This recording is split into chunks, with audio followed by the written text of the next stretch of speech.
सो hi everyone, myself coach DK sir और आप सभी का स्वागत है हमारे हेलो फिटनेस चैनल पर।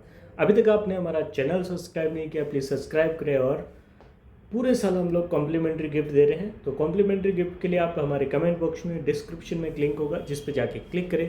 पूरी डिटेल जानने के बाद आप फ्री गिफ्ट ले सकते हैं। तो आज हम बात करेंगे कि डॉक्टर्स क्यों मना करते हैं हर्बलाइफ प्रोडक्ट्स लेने के लिए। क्या रीजंस होते हैं जिसकी वजह से वो बार बार हमें मना कर देते हैं या हमारे क्लाइंट्स को जो है वो मना कर देते हैं। तो आज सुबह मैं एक वीडियो देखा जिसमें एक कोच ऐसा बोलता है कि डॉक्टर्स मना करने के बहुत सारे रीजंस होते हैं। डॉक्टर अपने आपका प्रोटेक्शन करते हैं, अगर वो ऐसा नहीं करेगा तो उसके पास कस्टमर्स कहाँ से आएंगे। अगर वो कस्टमर को सही डाइट बताएंगे तो कस्टमर उनके पास बार बार नहीं आएंगे, उन्हें ज़्यादा टैबलेट्स उनकी नहीं बिकेगी। तो ऐसे बहुत सारे रीज़न उन्होंने उसमें बताए। लेकिन मैं एक चीज़ मानता हूँ कि ऐसा कुछ भी नहीं हो सकता है, क्योंकि डॉक्टर्स अपनी जगह मुझे लगता है सही है। उसके रीज़न मैंने जब डीपली उसे चीज़ों को देखा और अंदर गहरा अध्ययन करने के बाद में मुझे पता चला कि डॉक्टर्स मना करने का क्या रीज़न है।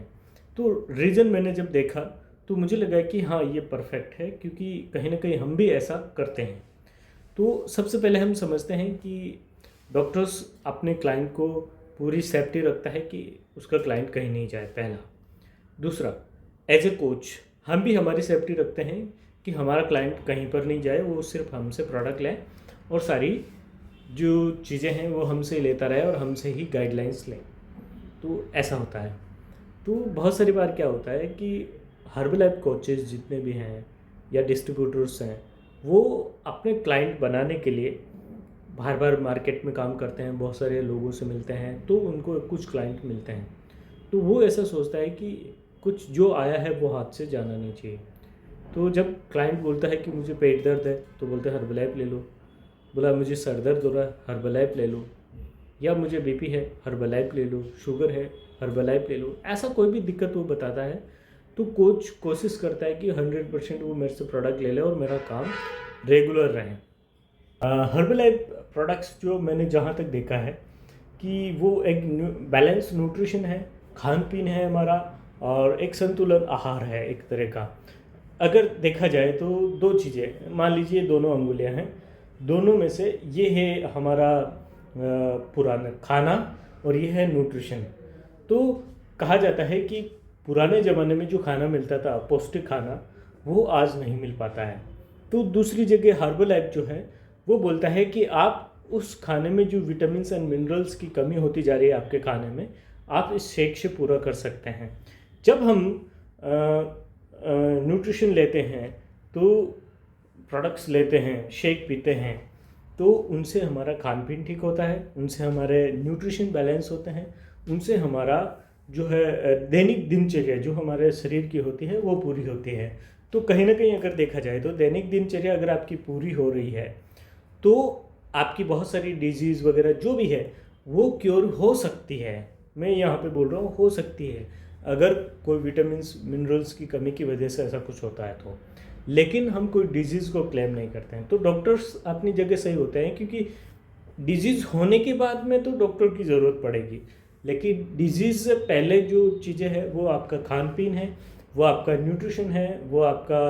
तो इन स्थितियों में क्या होता है कि जब डॉक्टर्स इन चीज़ों को पूछते हैं कि आप अभी क्या ले रहे हैं, क्या खान पीन खा रहे हैं, तो जब हम बताते हैं कि मैं हर्बलाइफ ले रहा हूँ, तो डॉक्टर सीधा मना करता है कि आप हर्बलाइफ मत लो, ये नहीं लेना चाहिए, अभी के लिए आपके लिए अच्छा नहीं है। तो वहाँ पर क्या होता है कि दो चीज़ें होती है। सबसे पहला, डॉक्टर्स को भी नहीं पता है कि हर्बलाइफ क्या है। उन्होंने किताबों में पढ़ा नहीं है, उनको किसी ने बताया नहीं प्रॉपर चीज़ें क्या हैं। तो रीजन्स ये होते हैं, उन्हें लगता है कि कोई कंपनी होगी जो ऐसे प्रोडक्ट बनाती होगी जिससे क्या है, उसमें क्या न्यूट्रिशन इंग्रेडिएंट्स हैं, तो उनको नहीं पता होता। तो वो सीधा एक बार तो ना बोलता है कि आपको नहीं लेना चाहिए। मान लीजिए कोई डॉक्टर्स को पता है कि न्यूट्रिशन क्या है, हर्बलाइफ क्या है, तो वो बोलेगा आप इसे भी ले सकते हैं और इसे भी ले सकते हैं, और इसे कितनी मात्रा में लेना और इसे कितनी मात्रा में लेना, इसके बीच में प्रिकॉशंस क्या है। तो डॉक्टर की सलाह के साथ में अगर आप लेंगे तो आपका काम होगा, और बिना सलाह के लेंगे या डॉक्टर सीधा मना करेगा। तो रीजंस हम समझते हैं। बहुत सारी बार डॉक्टर हज़ारों कंपनियां आती मार्केट में, तो डॉक्टर्स भी इन चीज़ों के बारे में इतना नॉलेज नहीं रखते हैं, मुझे जहाँ तक लगता है। तो वो सीधा उनको लगता है कि हमें मना कर देना चाहिए, क्योंकि वो कौन पढ़ेगा, क्या होगा, वो सारी चीज़ें वो उनकी जगह सही है, क्लाइंट को संभालेगा या क्या करेगा, वो इन कंपनियों के बारे में रोज़ नई कंपनी आएगी तो उसमें पढ़ने नहीं जाएगा। तो समझना हमारे को है कि डॉक्टर्स की राय के साथ में भी अगर हम इसको देंगे तो क्या क्या चीज़ें हमारे साथ में हो सकती हैं। ओके, और हो सकता है आप उस डॉक्टर से खुद बात करें जो आपके क्लाइंट प्रोडक्ट ले रहे हैं, उनको बताएं कि इसमें न्यूट्रिशन वैल्यू ये है, ये चीज़ें हैं, सारी चीज़ें हैं। और उसी के साथ में आप कोई भी ऐसे प्रोडक्ट्स ई-कॉमर्स वेबसाइट से परचेज नहीं करें, ताकि आप अपने स्वास्थ्य के साथ खिलवाड़ ना करें। और अभी तक आपने ये वीडियो देखा उसके लिए आपका बहुत बहुत शुक्रिया, और मिलते हैं नेक्स्ट वीडियो में। तब तक के लिए bye bye. Thank you so much.